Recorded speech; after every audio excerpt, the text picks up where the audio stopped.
My name's Adele Onyango and welcome to another episode of Legally Clueless. No, seriously, I have no clue what I'm doing, but I'm pretty sure I'm not the only one.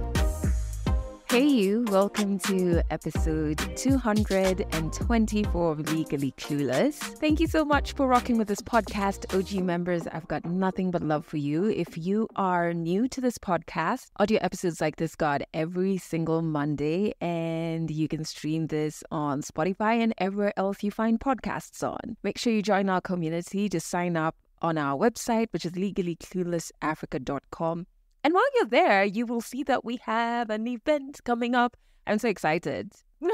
I'm so excited. I think one of the things that is really making me so happy and proud is that we have not stopped our group therapy sessions. This is the third one. Tickets are flying like madness. We have only 10 tickets left. Okay, so rewind.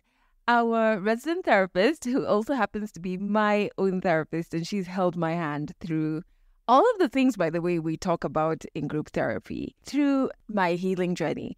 I honestly feel like there was a point last year in March, I spoke about this on this podcast, where I was really battling dark thoughts. And one of the people that I thank for holding my hand through that is definitely Faith. Faith is the therapist who leads all of our group therapy sessions. And so 1st of July, which is this Saturday, we're going to be having our third edition. And the theme that she's going to be taking us through is losses without funeral. So the losses that we don't ever mourn, and they are not directly about death, but they're still a loss nonetheless. Okay, so we're going to be looking at those type of losses that happen in relationships. So both intimate relationships and friendships. Essentially how we lose our essential selves in relationships. My goodness, this is me, or has been me for the past decade or so. I feel like now is when I'm coming up for air and I can say I am existing healthily in all relationships, be it intimate or friendships as well. Yeah, so the work that I did with Faith around this was super important, very painful to go through. I cried so many times during our sessions, but hey, this is definitely some of the most important work I've done when it comes to healing and understanding who I am. Yep, most important work I've done. So 1st of July, it's at 9:30 a.m. Tickets are 1,500 bob. We don't sell any tickets on the day, so you have to get your tickets in advance. And you can do so now just by clicking the link in the show notes, or if you're listening on a platform that doesn't give you show notes, shame on them. You could just go to legallycluelessafrica.com to grab your tickets. Only 10 tickets left. And I really hope I see you there. I'm going to be at this group therapy session. I don't intend on missing any of them. I met so many friends. I remember the last one. I think I stayed on with 3 other participants, and we were we were bonding around grief and around childhood trauma.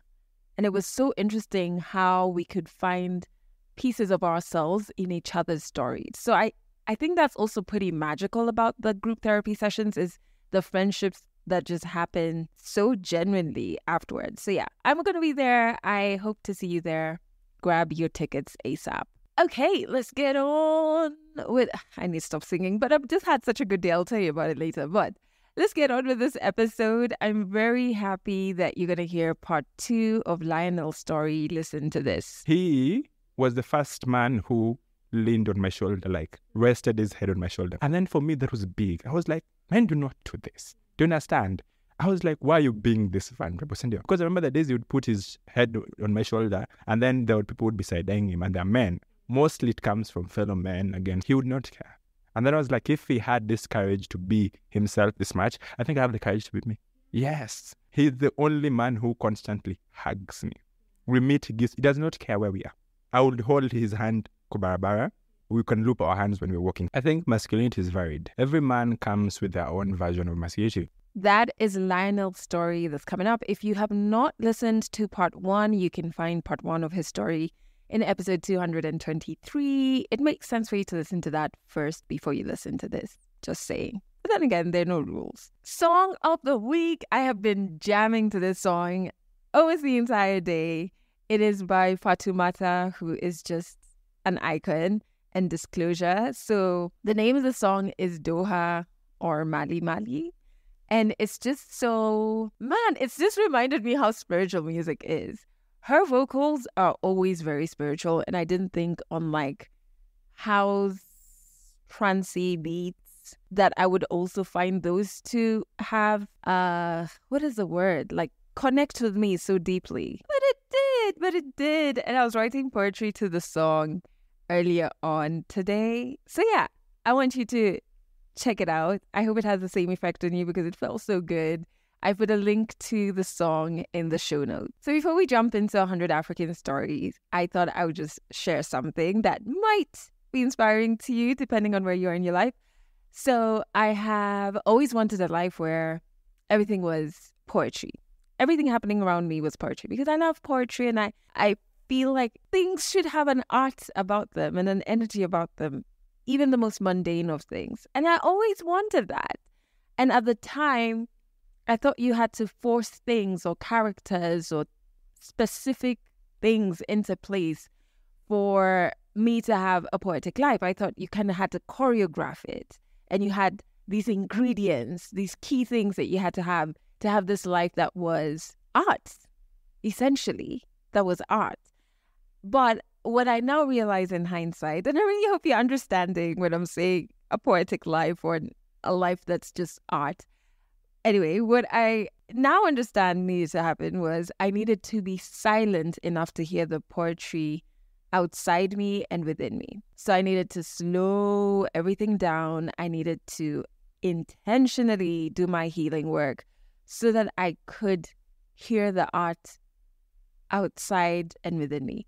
So when we think of a life that is poetic or artistic, we try and manufacture this look. Even when you look on social media, we try and manufacture what a deep, quote unquote, deep life looks like, right? And your house needs to look a certain way. You need to listen to certain music. You need to be at certain places. You need to dress a certain way, etc. And we're putting together all of these ingredients that we think adds up to a life that resembles art.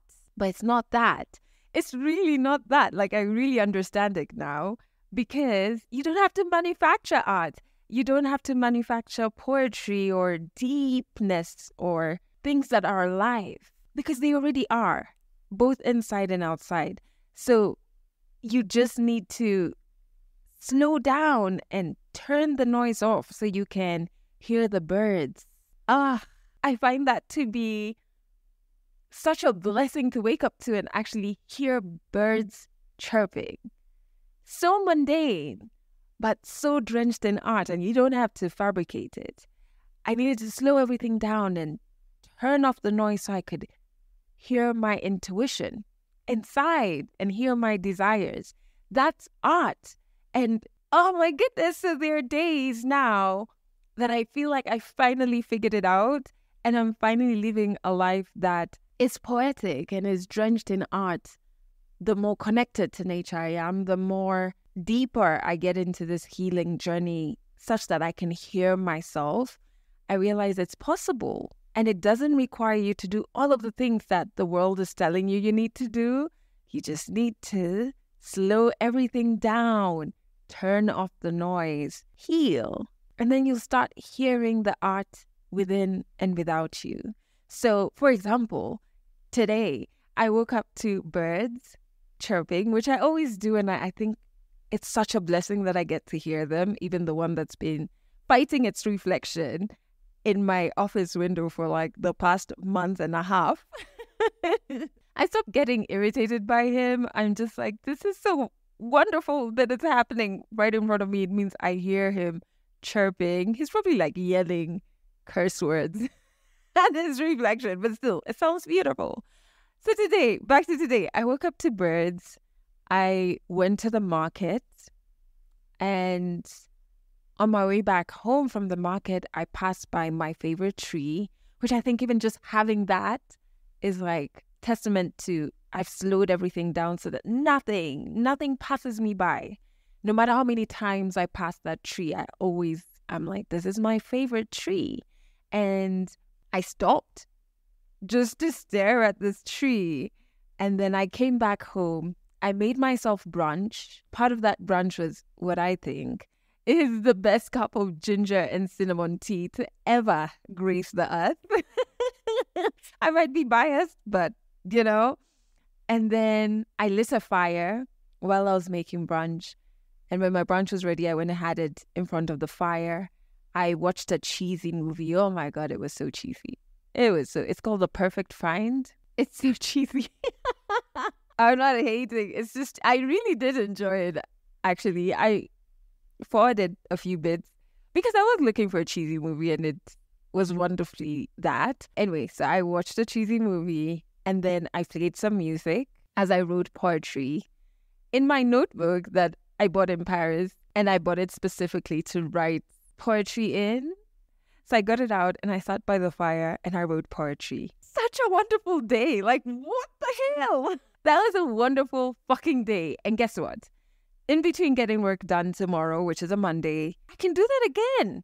I can do it on days when I'm stressed, on days when I'm overjoyed, on days when I'm content, on days when I am deeply in love, on days that I'm angry. I can walk outside and go and look at my favorite tree. I can fix myself a cup of ginger and cinnamon tea. You know what I mean? Like, there are these beautiful things all around us and within us. And we think we have to subscribe to this definition that has been created for us, when all we need to do is slow everything down, turn the noise off, and start healing. And you'll be able to hear and feel it, you know? I love this. I love that this is possible, that you can design a life that you love and that loves you back. I think there's just so much love without and within us, and we're just not healed enough to see, hear, or feel it. Anyway, that was inspired by my ginger and cinnamon tea. Let's jump into part 2 of Lionel's story that weaves us through self-love, grace, feelings, and masculinity. 100 African stories on Legally Clueless. Stories from Africa. My friends in my class at 15, people got into med school direct. So me and my dad go to apply at Makerere, Sandio. And then a friend tells him, oh, you go apply for a diploma, do it for like 2 years. And then when you're done with your diploma, your boy can get into medicine. And then my mom still, that woman is just amazing. I don't know how she bounces back, but she was like, you did not get in. Okay, let's see what you can do. But one thing she told my dad was, I do not want my son aging reading. Yes. She was like, apana, mtoto hata zeeka kisoma. She was like, we're not doing that. I don't know how that wisdom was beyond me. I'm like, yo, mom, how did you see that? Cindy? But my dad was very ready for me to get to the diploma 2 years and then do medicine again another 6 years. Cindy? So again, my mom and her workplace friends. So another workplace is like, oh, your son passed, Cindy. KCC Nana Peter, why didn't you get, I did not want to take him to uni at that moment. Okay, fine, my mom works at this university. Can we see what you can do for you? And then she tries, applies, get into medicine. That is how I got into med school. I tell people that, people are like, huh? I'm like, that is how I got into med school, Cindy. And the weird thing is, you never see yourself in certain spaces. That is why I'm like, just believe. Or if you believe in God, if you believe in the universe, Cindy, I don't believe there are any spaces that are not meant for me. I did not see myself in this particular space, Cindy. Like growing up, I remember when I was in Form 4, a friend asked me, and this was related in relation to cheating. He was like, if someone cheated for you, like helped you pass exams, and then you got into uni and you got into med school, would you work on it? And then I told this friend, the one thing I know about myself is, when I get one foot in, the rest of the body will get in. Yes, and I believe in that. Like, once I get into a place, I will work hard to maintain that. And that has happened through med school. So I feel like the things you say in early in life that stay with you. So that was Form 4. And then I think in Form 5 and Form 6, constantly being called doctor. I think, the arts guys would call us doctors. We'd be like, people do not know how we're struggling, but it is fine. So maybe that speaks something in your life. So I believe it's a thing also of environment. You do not also believe in yourself, or you do not see yourself as something until you're placed in an environment. So if there's something I'm grateful for above everything, because my mom would pay most of my fees in St. Mary's Chitenda, if I'm grateful for anything else, it's not even because I got to go there. It was because she gave me opportunity to see myself as more. You understand? She would have just let me to go to university, like every other Cindy. Up to now, I pride myself in having traveled and done all of these things because she had the faith in me. Remember, this is coming from a kid when you're coming to let down. Yes, in Form 1. So you still have faith enough. Mpaka sahi, I do not know where she gets that faith from. But yeah, she has had that faith constantly in me, and it has changed how I see myself. She told me later, one of her sisters was like, yo, unapeleka mtoto Uganda, are you okay? Your kid can study here. But she's like, I do not regret it. It gave you knowledge. She told me it was going to become like a common, like a second home for you. I am giving you things I never had the opportunity to get. Do you understand? And that, I tell you, that lady is just, I do not have enough words to describe my mom. Even in the second high school I went to, when I was acting out in the first one, we were not close. I did not grow up with my mom. Up to, I think, class 2, and then she went to college. So past that, she used to work in Kisumu County, different stories. But at that point, she realized I needed her.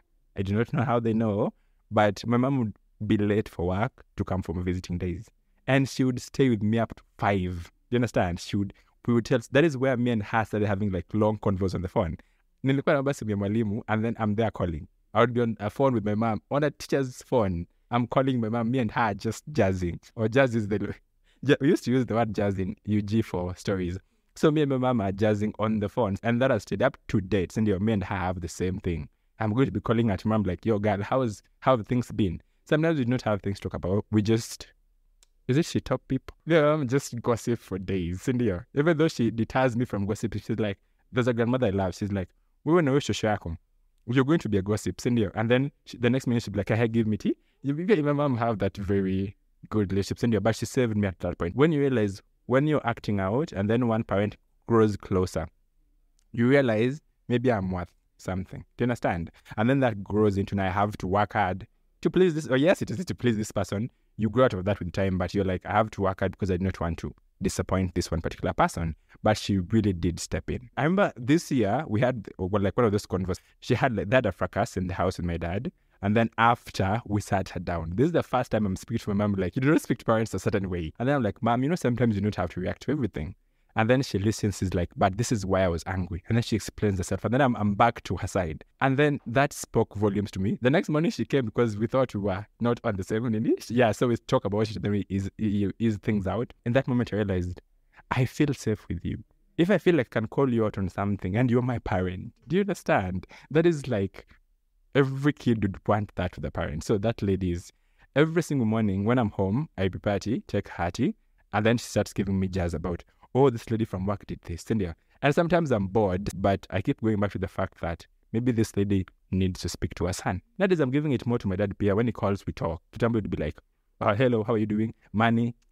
But of late, I'm giving that to people because parents are also people and they need someone to talk to. So I think I have been that space for my mom. Being a firstborn, I think the closest she can have to a friend maybe is going to be me. I came back to Kenya, ready to, like, once I did not get into Makerere, so I had to come back to Kenya. You remember the friend, did connections, and then I got into a Kenyan university. So got into medicine. So I was elated like everyone else, but I think I was a bit afraid, like, will I be able to do this? Like, there's big talk and there's doing stuff. I was a bit afraid. And then when you get into med school, no one prepares you for the hours. No one prepares you for the cadavers. I'm sorry if someone is, the first time I walked into the morgue, I hate like arufumbaya, the bad smell. I hate that. And then when I walked, it was formalin and that. So getting used to that was a bit hard. I had to go for postmortems to get used to this. One time I complained to my mom. My mom told my grandmother was like, huyo si alikuwa ataka tukua daktari. Alikuwa nafikira ni maneno tu. You just go and speak, you wanted to be a doctor. That is part of the work. I'm like, Grandma, do you know the work that comes with it? I'm aware you're just complaining because you want to complain. So another thing is, my mom, sometimes she tries to help in the way she can. She's like, oh, it's going to be okay.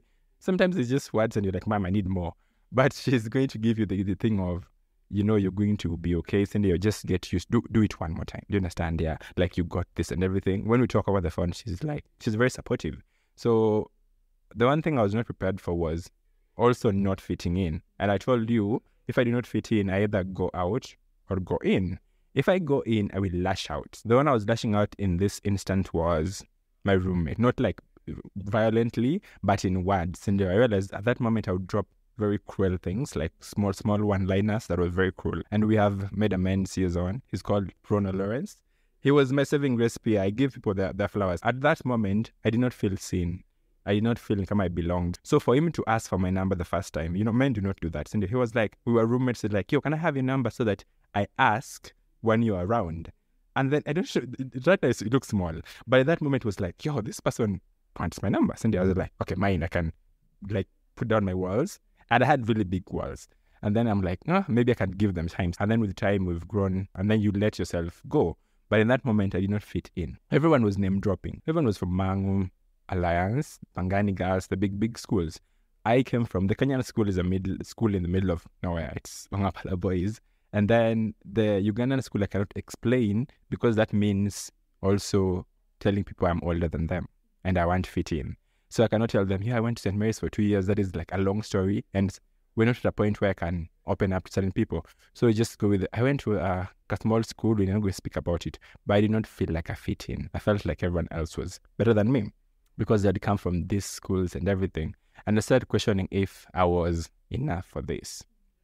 At that point, unajitanga mkutano, called myself to a meeting. One of the words that came out, and I live by this, is if you walk into a room, if God places you into a room, you're good enough for that room. Yes. And I've lived by that. Like, I feel like crying at the moment because I don't know, that is profound for me. But I taught myself that if you are in a room, you're in that room because you're meant to be in that room. You use that. It does not matter. Sendio, whether the list says your name was not here, did you end up in that room? Maybe use that room. I told myself that constant. I did not believe it at the beginning, but with the time I have learned to live it. Do you understand? So when someone comes to me at this moment with the imposter, I'm just like, you're in a room. That room is yours. It does not matter what everyone else is saying. Does not matter. And I live by that. That room was meant to be mine. And in that, when you're not very sure of yourself, your grades also suffer because you're not working on them as much. Do you understand? There's a link between self-worth and whatever you put out. So at that moment, I wasn't performing as well. But again, grace to my parents, both my mom and my dad. My dad had the pressure of you going to excel. My mom was just like, find yourself, do your thing. So did that. I remember at the end of year exams for first year were rough. That is the first time you have to like read. So you pull all-nighters or you sleep at 2 and then you have to awake at 5. That whole thing. And then did that. When the results are coming out, I'm freaking. I'm like, am I in second year? And then they come and then you're in second year. And then you tell yourself, God, you wanted me to be here. I remember for the longest time, I told myself I wanted to be here because the results were out. And then you have to realize that you have to need more. You have to need this more than just that, I passed and I think, and that happens. I got into second year. The first sem is usually for kupigia mwili pole. Yes, as doctors, yes, we read a lot. But let me tell you, the first sem, for some, not for everyone, the people read all through. But me and my friend group, it was just like, where, which bash, where, hey, pin location. And that is another thing also that came with this new friend group. In being older than these people, I had to learn to come down to this level for me to thrive. Sendio, wisdom, yes, be wise and everything, be old, but come down to this level. Sendio, love people genuinely, make genuine friendships. And I had to come down, learn from these people here. Yeah, learning is a two-way thing. I had to learn from this because I also realized that, the hyper-independence episode we did, that was me to the latter.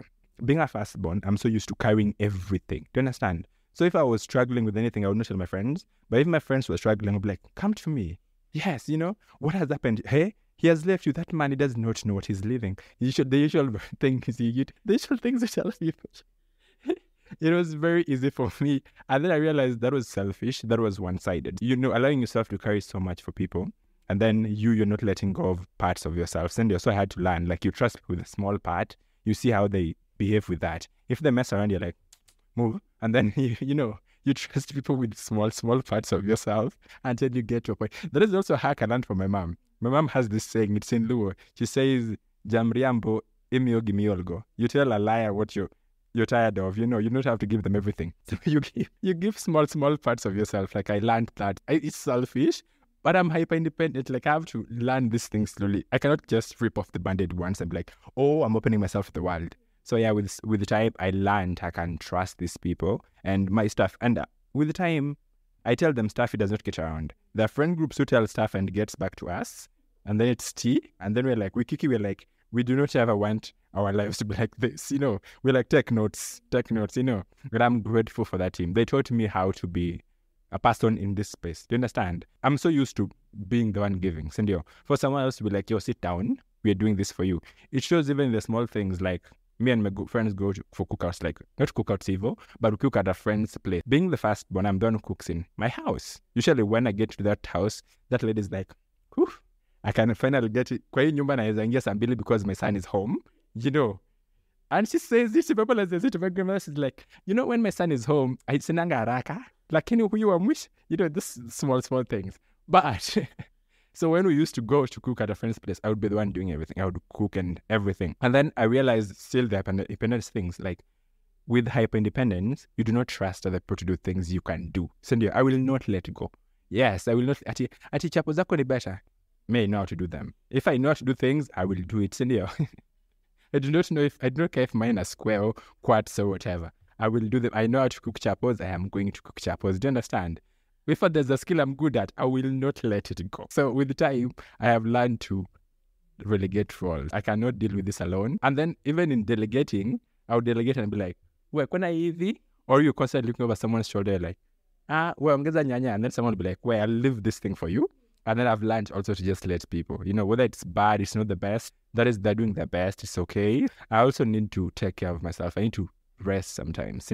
In times where it calls for me to be the bigger person in the room, I try. Nowadays, I trust these people. I can take that advice and go with it. Do you understand? At a point, I would be the type where I would give everyone advice. Sound advice, say sound advice.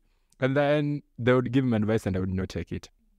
That went on until I said, okay, fine, I can trust. And then I started taking that advice. And then the problem comes in whereby I feel like if you've given me advice, I have to check it because I asked for it. So I will, even if it's misleading, sometimes I'm like, it doesn't make sense. But I'm like, Marion gave me this advice. I have to check it regardless. And then I have to pull back again from that. I'm like, but I get to make the final decision. So yeah, they've helped me grow. All through second year, I think, was growth. I needed to learn what to let go of. I needed to learn that in this space, I was not the firstborn. In this space, I was just another student who is going through life like these boys are going, these girls are going through. Let me warn you guys early. My grades are not like, 70. At the end of the day, they're going to announce me among the 70s in there. But it is somewhere. I do the best I can. That is one thing I do. Like I do, sometimes not the best, and I forgive myself for it, but I do what I can do with what I have. And I think last year I nearly lost myself.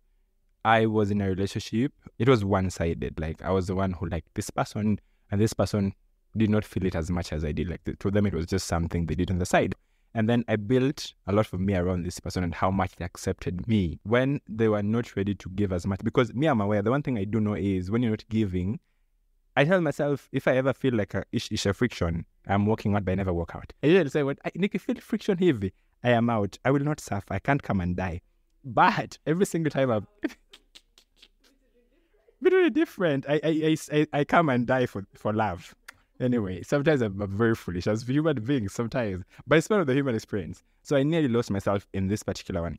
And then it was coming from a place where I wanted to judge myself because I'm like, yo, you know better. Cindy, this person should not be doing this to you because you know better. And then in that moment, I also had to let myself feel because I realized like the way I've handled things in the past was running away from them.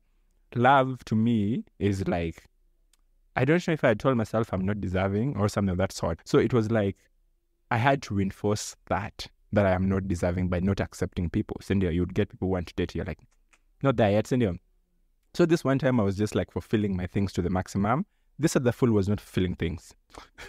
And I say to this day, I do not call my exes good names.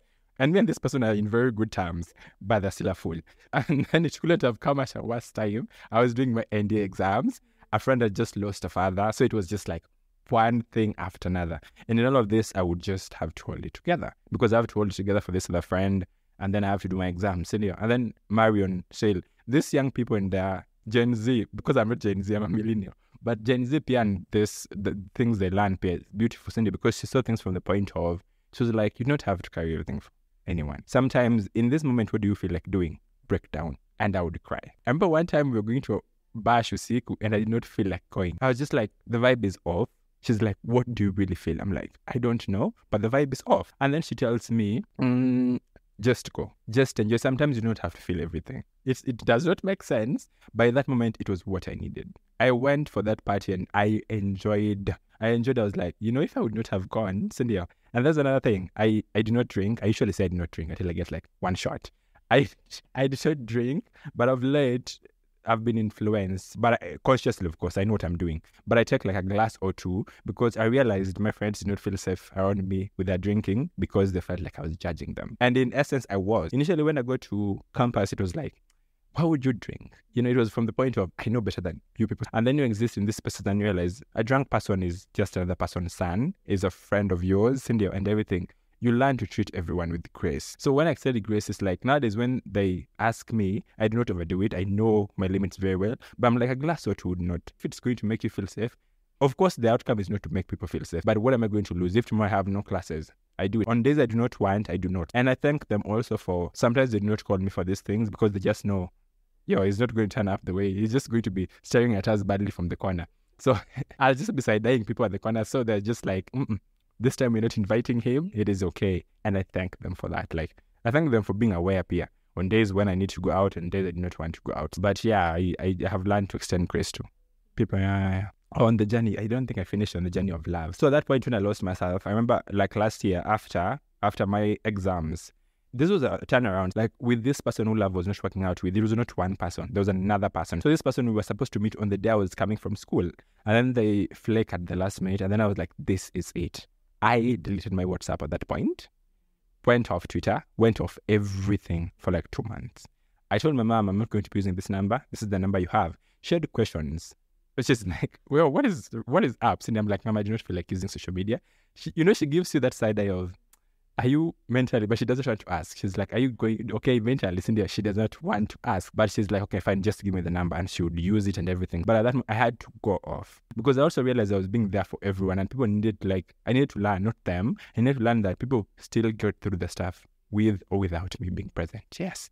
People are going to go, regardless. If you're going to get through a heartbreak, you're going to, whether Lionel is there or not, you're going to get through your heartbreaks. And so I needed to learn that it was not up to them, it was up to me. So I took that break, just read, did things, just existed, Cindy, for like 2 months. And then I came back on the last month because of Mom still. She's like, I can't send you things on WhatsApp. Na nihi na talk to me. I'm like, Mom, use the other one. I'm like, nihi niko nayo. I'm like, fine. So I got back on WhatsApp. I realized life had moved on without me. It hits you. When you come back, you're like, hey, things have been happening whether I'm here or not. And I feel like it has affected how I also, because I don't post much on my WhatsApp, like the status, unless something very special happened to me. All right, I'm posting a quote by Adele or something on that site. Like it's or something that touches me. It's a small thing. So at that point, I had to go off to take care of myself. Then when I came back, it does not, you do not finish taking care of yourself at that point. Yeah, you realize now I have to incorporate it in the small ways. That is where self-love comes in. In 2022, I felt a bit heavy because everyone would comment on how much I had gained weight. My friends would not. They're graceful. But when I went home, my grandmother said, hey, siku hizi uko na Senya, you know Senya is a bum. So she's like, I'm like, grandma. And she's very playful. That is who she is. I was not insecure about that. I laughed because of how, but I was also aware that I had gained weight in certain areas. I did not like how I look. And then your first impulse is like, maybe I should work out and go to the gym. We don't have a gym. I was home at that point, so there's no gym. So I tried the roller. The abs were not coming. So I'm like, babes, we're not doing this. At Fragitesa, we're not doing this. So I tried the thing of intermittent. Like, it's at home, it's easy because you usually have like one meal. We were all boys, like nobody's going to cook. So when it's breakfast, you'll have it at 11. The next meal it has 6. So at that point, the weight goes by itself because I had developed the weight when I was at school. So the weight goes by itself. And then the other thing that gave me, I think, pride and joy was everyone has commented how I'm well built. They're like, sasa ungekuwa naenda gym. So I've carried that with me. They're like, you well built. Cindy, if you went to the gym, it would make things better. But I had to find love for myself. I remember that period when I was home. I think it was Corona. That is also where I started. The features of myself I would not look at in the mirror. If I was looking, looking and looking. Do you understand? Nearly looking, yeah. Is my hair okay? And then gone. It took me a while to really see the person in front of me. Like to sit down or to stand and look at the person who was looking at me back and love that person. So I made it a conscious decision of every single time I would pass a mirror, I would compliment something about myself. I'd be like, yo, how is this? The eyebrows are giving. It would be small things that have helped build my confidence. But I had to laugh vigorously. The other thing I learned, and this hit me, imagine in a cafe.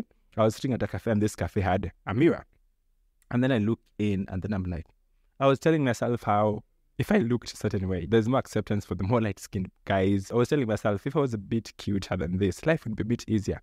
And then I looked at the mirror and then I was like, babes, do you know this is all you're ever going to be in life? So you're going to have to love it. And not just love it, radically. Like you're going to, nobody will ever question if you love yourself. Someone else cannot love you. That is a problem. But for you, babes, you're not going to have to be looking for love. So I learned in that instant, it hit me, I am not going to have another face. The body might change, but this face is going to always be. If I do not love it, the next person gets to nitpick the features. Yeah, you're like, yo, I do not like your nose. And then I have to be insecure about that. I was like, I'm not giving anyone that power ever again. You do not like it. It's okay. Over here, we do love. Yes, it's all love. It hit me at that point. I think I've carried that. Sometimes you falter.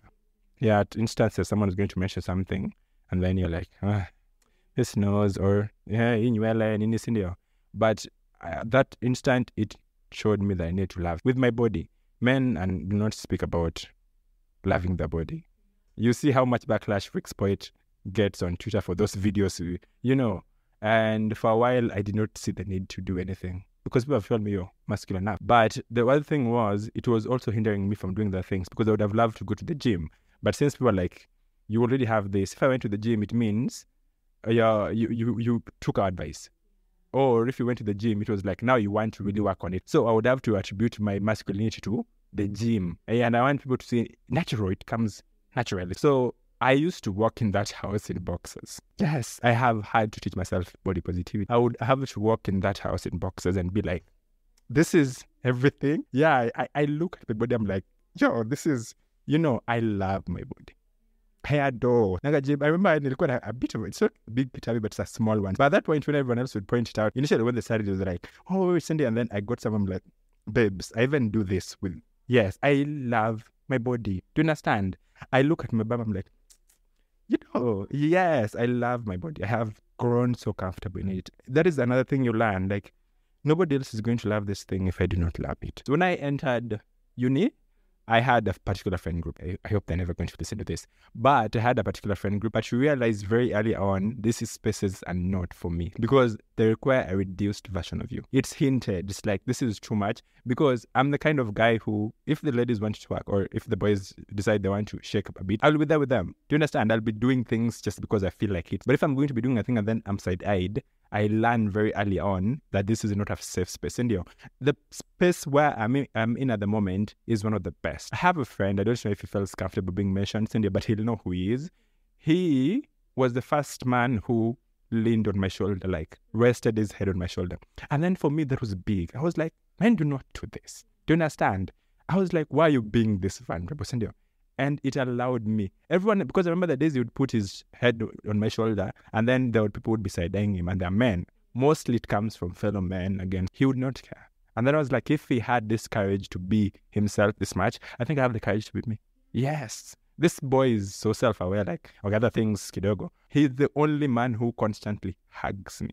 We meet, he does not care where we are. Do you understand? I would hold his hand kubarabara. Sindio, not ile ya kushikana hivi, but we can loop our hands when we're walking, Sindio. And that is how comfortable he has made me feel. And that, like, there's a ripple effect. With the next one, you remember my first roommate, Rono. Rono is that kind of man too, Sindio. He's like manly, but he holds spaces for men to be themselves. I do not ever feel like I need to be reduced when I'm around him. I will say the most outrageous things, do the most outrageous things. I know I am safe here. Yeah. So right now, in looking for spaces, I lean onto spaces where I feel seen or where I feel like I do not have to reduce myself to be anything. So we can have issues on, oh, you said too much, that is okay. But like issues with me being who I am authentically and presenting that in a place, I have to be that or I'm nothing. Yeah. Or I'm not, I will not exist in this space. Yes.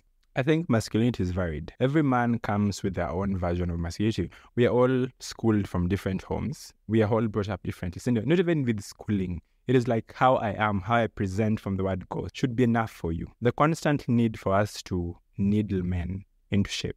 Do you understand? Or be more masculine. And I don't know where you are. Maybe your dad felt the need to back orders at you. But when you come to these spaces like that, like require us to be at the same level, please let men be whatever they want to be. Do you understand? I beg and I tell people, please let them cry, let them feel pity. India.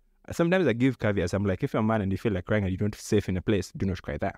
But I want the Africans, whatever, to let men be who they want to be authentically. And the other thing is, of late, I adore, Akede Skaruri. Yes. You know how you're able to be this masculine and have this other side. That is so commendable. The fact that you're so comfortable that it is not threatened by you wearing makeup. Cindy, of late, I lean and I'm like, these people are very, very strong. And I see it in how it plays out. Cindy, some of these men lash out because of how much, yes, you push them to be. Do you understand? Men also need good things. Do you understand? Stop telling men that, kijitreat ukifanya nini, that is all feminine. The whole idea of this is nini. Who let you write the rules? Yes. Who told you we need you to write the rules? Do you understand? In all of this podcast, telling people what men should be and what roles women should play. Cindy, who made you the sounding board? Yeah, it does not have to. And why are we listening to these outside noises? Like it's noise, when authentically you're called to be something else. Deep down, And I'm telling you, the most joy I've felt in the past like 4 years is because I've moved by me. Like since S6 and just leaning on to who I was, the most authentic, the most happiness I've felt is because I've never felt the need to be reduced. And even in this particular friend group, I have not felt the need to be reduced to anything else. They might not term it as masculinity. They may like, this is a bit off, but that is you. We will check it. So at the end of the day, we should not have spaces where we're telling men, be this, be that. The roles that are played, people do change. In my house, we do not have chicks. We do not have girls. The men have to step up and cook. We're not going to expect my mom being old to picky. We did not grow up in that kind of household. So we're going to have to step up. Cindy. So if you tell men they're supposed to cook, what about men like us? Yeah, we've been brought up. So if I ever marry someone, they should be doing everything and I know how to do these things. Do you understand? If you can learn a skill as a man, if you you can do something comfortable, Cindy, do not feel the need to shrink yourself because the universe, or not even the universe is a very beautiful being. Jeez. Because someone else outside that thinks this is how men should act. There's no one way to do things. Yes. Words or mantras I live by is, what is meant for you will find you. I have seen it play out in my life. Whenever I feel like this is it, something else. And sometimes you're like, do I really need this? And then it comes out, you're like, this is why this is happening to me. That is how life works. Everything I had viewed as a disadvantage in the past, losing this first school and everything. Right now where I am is such a blessing. I look back, I do not have any regrets. Okay, I regret sometimes, but I do not have any regrets of how my life has played. Everything was bringing me to this point. And I believe there is more that is coming. So everything that is meant for you will find you, my dear. Not too early, not too late. Catch more African stories in the next episode of Legally Clueless. Oh my goodness. I really love how he casually just dropped such gems of wisdom. When he was talking about that scene, when he was in the cafe looking at the mirror, absolutely powerful moment that he just drops casually. And I'm like, wow, that is something. And even just on that scene, I also think that the strength in beauty is in diversity. So you as you are adds volumes to beauty's definition. And everyone, every institution or industry that tries to define beauty as one thing are basically trying to sell you ignorance. So do not buy into that. For example, my teeth. They are healthy, crooked teeth that set the scene for one of the most beautiful smiles ever seen. And I get to see this smile whenever I want. How fucking lucky am I? But if I bought into the ignorance that we're sold, I would constantly think that there's something wrong with me. I'm just adding my contribution, my flair to the diverse definition that is beauty. And I think you as you are can add your flair as well. I also loved when he talks about feelings and the importance to feel everything. A couple of weeks ago, I told my partner how honored I am to feel what I feel for him. Not in a put him on a pedestal type of shit, but I was saying it, and I hope he got it, because he might listen to this and be like, what? That's not what I took from it. No, but I was saying it in that I am alive enough to feel and to feel love. We go through so many things in our lives, so many traumas, that numbing can become so normal. and then we cease to feel. You get what I mean? But I think it is a sign you're alive. I think it's courageous. I think it's beautiful to feel and to feel every emotion. I think it's an honor to be alive enough to feel. So I don't look back on anyone I've ever felt love for with any disdain. I feel like they were, in the spirit, a medium to give me this absolute honor that is feeling. You know, it's like saying, I'm alive, and somebody asks, how do you know this? And I say, well, I feel deeply. And how marvelous is that? You know what I mean? I hope you understand what I'm saying. I feel like today I'm just on this high on life. I hope I hope you understand me. I hope you understand me. The last thing that I really loved from this part of his story is when he talks about extending grace to others, even when he speaks about his parents just being humans, you know, and I think you can hold people accountable gracefully, and you can uphold your boundaries while extending grace to others. And it also, in these complex relationships that traumatize us or negatively affect us, extending grace to others allows you to understand it well enough to heal. And you can do all this while still having a healthy boundary up. I truly think so. I think also that sometimes grace means not attending every fight people invite you to. So you gracefully understand that their aggression has nothing to do with you, and perhaps your fire and your might should be reserved for fights that are truly about you. Once you extend grace to others, you get to see them as humans navigating their own shit. And you then get to see where their shit starts and ends and where yours starts and ends. And that's such a useful tool when you're trying to navigate healing. At least for me, I've found it to be. So I have put a link to Lionel's Instagram. If you want to connect with him, he is open to that. I asked. You can feel free to do that. Do remember, though, that we have our third group therapy session coming up on the 1st of July. I hope to see you there. It's always great meeting members of this family we have going on here. So it's on the 1st of July at 9:30 a.m. Faith, who also happens to be my therapist, she is an accredited counseling psychologist, and she's going to be taking us through how we lose ourselves in relationships, which is something Lionel talked about, actually. You know, in different relationships, be it intimate ones or friendships. I think this is a very powerful session we're going to have. So grab your tickets now. There are only 10 tickets left as of when I'm recording this. All you have to do is go to legallycluelessafrica.com to grab your tickets, or you can click the link in the show notes. No tickets are sold on the day. You have to grab your tickets in advance. And in case you can't make it, feel free to share this with anybody you think would be interested in coming for our group therapy session.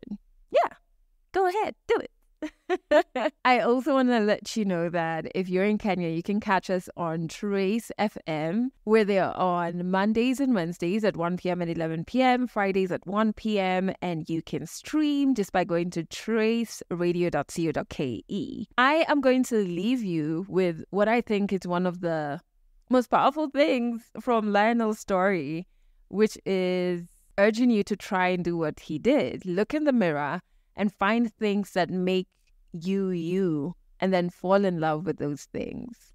Try it. I know it sounds like, oh my God, Adele, I'm going to look cheesy standing in front of the mirror. And no, you won't. No, you won't. Just give it a try. Have an open mind. And I say this because I know this mirror exercise, we use it in my initiative. We have a program that's a free group therapy program for survivors of sexual violence. And in our curriculum, we actually have a mirror exercise, which is why I thought this was so amazing that Lionel shared this.